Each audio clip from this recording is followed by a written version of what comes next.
తెలుగు రాష్ట్రాల్లో SC ST sub categorisation ప్రక్రియ మొదలైంది.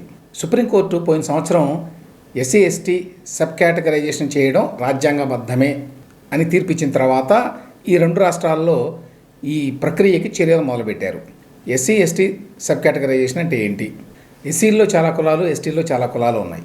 అయితే రిజర్వేషన్లు మాత్రం గంపగుత్తగా ఎస్సీలకి ఇంత శాతం, ఎస్టీలకి ఇంత శాతం అని ఉన్నాయి ప్రస్తుతం.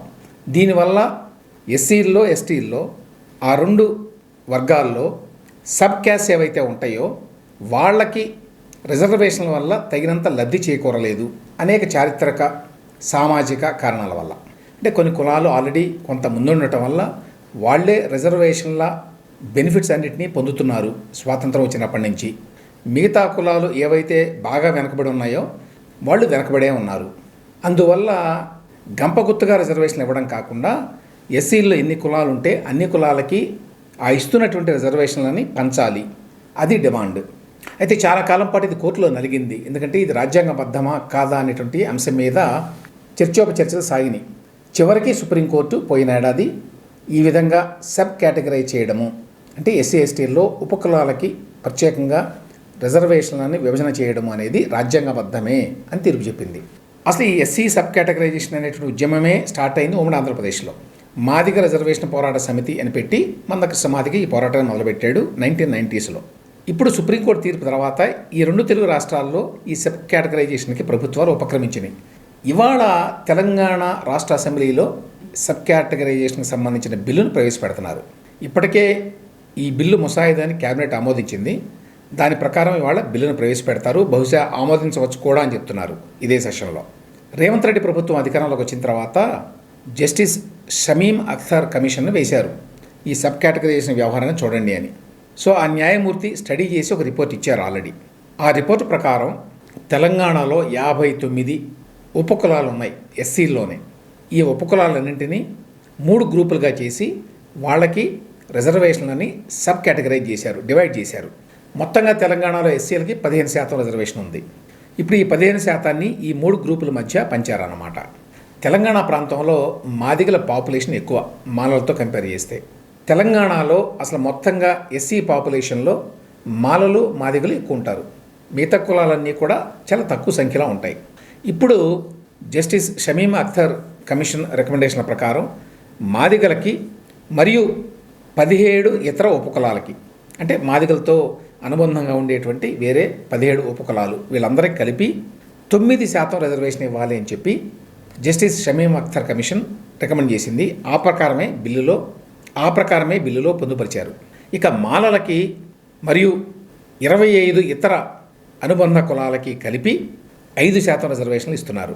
9 + 5. ఇక మిగిలిన 1%ని మిగతా క్యాస్ట్లన్నీ ఒక 15 ఉన్నాయట ఉపకులాలు ఎస్సీల్లో. ఇంతకుముందు ఏమిటంటే ఎవరైనా ఎస్సీ అని పెట్టుకుంటే మొత్తంగా ఎవరైనా సరే ఎస్సీ, మాల కావచ్చు, మాది కావచ్చు, లేదా ఇతర 57 ఉపకులాలు కావచ్చు, వీళ్ళలో ఎవరు ముందు క్వాలిఫై అయితే వారికి ఇచ్చేవారు. ఇప్పుడు అట్లా కాదు. ఇప్పుడు ఆ 15% రిజర్వేషన్లు ఏవైతే ఉన్నాయో ఎస్సీలకి, అందులో మాదిగలకి ఖచ్చితంగా 9% ఇవ్వాలి, మాలలకి ఖచ్చితంగా 5% ఇవ్వాలి, మిగతా కులాలకు ఖచ్చితంగా ఆ 1% ఇవ్వాలి. ఈ రిజర్వేషన్లని పాపులేషన్ సంఖ్యను బట్టి నిర్ణయించారు జనాభా లెక్కల ప్రకారం. తాజాగా ఈ మధ్యనే కుల గణన కూడా జరిగింది కదా తెలంగాణలో, ఆ ప్రకారం అన్నమాట. సో కొత్తగా జరిగిన కుల గణన ప్రకారం తెలంగాణలో మాదిగలు 32,33,000 మంది ఉన్నారు. మాలలేమో 15,23,000 మంది ఉన్నారు. అంటే తెలంగాణలో మాదిగల సంఖ్య మాలల సంఖ్య కంటే రెట్టింపు అన్నమాట. అయితే ఇప్పుడు రేవంత్ రెడ్డి ప్రభుత్వం ఇస్తున్న రిజర్వేషన్ల మీద మందాకృష్ణ మాదిగ లాంటి వారు అప్పుడే విమర్శలు కూడా మొదలుపెట్టారు. ఏమంటారంటే వాళ్ళు, మరి మాలల జనాభా 15 లక్షలు మాత్రమే కదా, వేరే మాదిగల జనాభా 32 లక్షలు, అంటే మోర్ దాన్ డబుల్, రెట్టింపు కంటే ఎక్కువ. అట్లాంటప్పుడు రిజర్వేషన్లు మాలలకేమో 5% అయితే మాదిగలకి 9% మాత్రమే ఎట్లా ఉంటుంది? రెట్టింపు కంటే ఎక్కువ ఉండాలి కదా. కాబట్టి 9% కాదు, మాదిగలకి తెలంగాణలో 11% ఉండాలి రిజర్వేషన్లు అని డిమాండ్ చేస్తున్నారు. ఏమైనప్పటికీ మొత్తంగా చూస్తే ఎంతో కాలంగా ఈ సబ్ కేటగరైజేషన్ కోసం పోరాటం జరుగుతోంది. దశాబ్దాల పోరాటం. ఇంతకుముందే చెప్పాను, 90sలో స్టార్ట్ అయింది ఇది. అంటే ఆల్మోస్ట్ 3 దశాబ్దాలైంది ఈ పోరాటం మొదలుపెట్టి. ఇన్నాళ్ళకి మాదిగల పోరాటం సఫలీకృతమైంది. అయితే సహజంగానే మాలలు ఈ విషయంలో కొంత అసంతృప్తిగా ఉన్నారు. ఎందుకంటే చాలా కాలం పాటు ఎస్సీలకు ఇచ్చే రిజర్వేషన్ల వల్ల మాలలు బాగా బెనిఫిట్ అయ్యారు.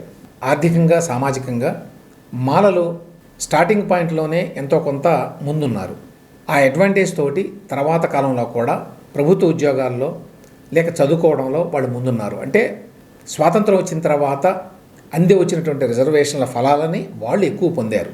అయితే ఇప్పుడు ఈ సబ్ కేటగరైజేషన్ చేయడం వల్ల వాళ్ళకి గతంలో వచ్చినంత బెనిఫిట్ ఇప్పుడు రాదు, కొంత కోల్పోవలసి వస్తుంది. వాళ్ళు మాదిగలకి అయితే న్యాయం జరుగుతుంది, అదే సమయంలో మాలలకి అన్యాయం జరగకపోయినా గతంలో అలవాటు పడినటువంటి అవకాశాలు ఇప్పుడు రావు.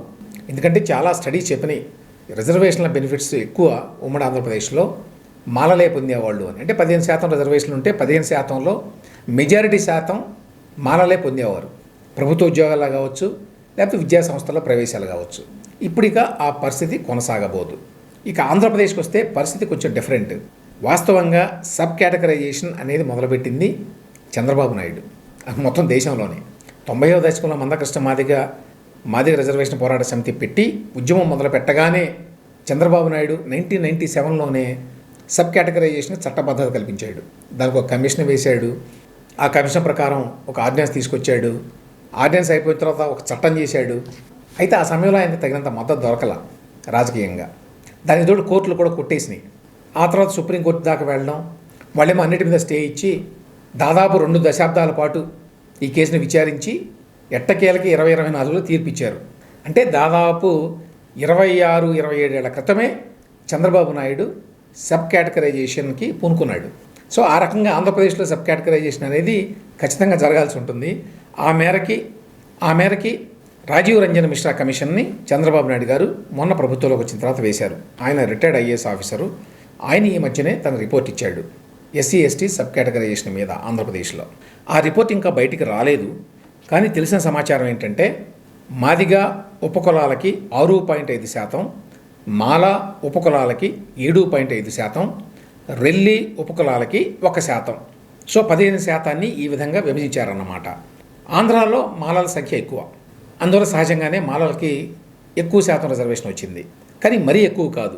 ఎందుకంటే మాలలు 40 లక్షల మంది ఉంటే ఆంధ్రప్రదేశ్లో మాదిగలు 34 లక్షల మంది ఉన్నారు. అంటే తేడా పెద్దగా లేదు తెలంగాణలో లాగా. తెలంగాణలో ఇంతకుముందే చెప్పాను, మాలల కంటే రెట్టింపు సంఖ్యలో మాదిగలు ఉన్నారు అక్కడ.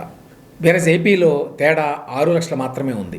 అందువల్ల మాల ఉపకులాలకి 7.5% రిజర్వేషన్ వచ్చింది, మాదిగ ఉపకులాలకి 6.5%, మిగతా కులాలకి 1%. అయితే ఈ రిపోర్ట్ని ఇంకా ప్రభుత్వం బయట పెట్టలేదు. దీనికి సంబంధించి ముసాయిదా బిల్లును కూడా ఇంకా ప్రిపేర్ చేసినట్టుగా లేదు.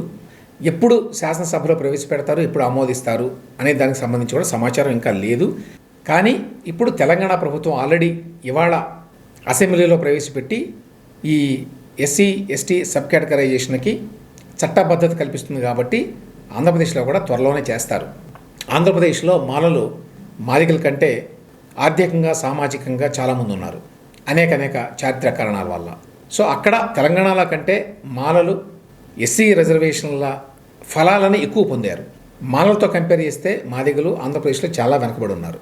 అందువల్ల ఇప్పుడు జరగబోయేటువంటి ఎస్సీ కేటగరైజేషన్ మూలంగా మాదిగ ఉపకులాలకి పెద్ద ఎత్తున లబ్ధి చేకూరబోతోంది. అంటే ఖచ్చితంగా వాళ్ళకి 6.5% రిజర్వేషన్లు వస్తాయి ఇక్కడి నుంచి ఒకసారి చట్టం చేస్తే. అయితే ఆంధ్రప్రదేశ్లో ఈ విషయం పొలిటికల్గా చాలా సెన్సిటివ్. తెలంగాణలో కేటగరైజేషన్ చేయడం అనేది ఏ రాజకీయ పార్టీకైనా, అధికారంలో ఉన్న ఏ ప్రభుత్వానికైనా అనుకూలంగానే ఉంటుంది. ఎందుకంటే ఎలాగో మాదిగల సంఖ్య ఎక్కువ, రెట్టింపు కంటే ఎక్కువ అని చెప్పాను మాలల కంటే.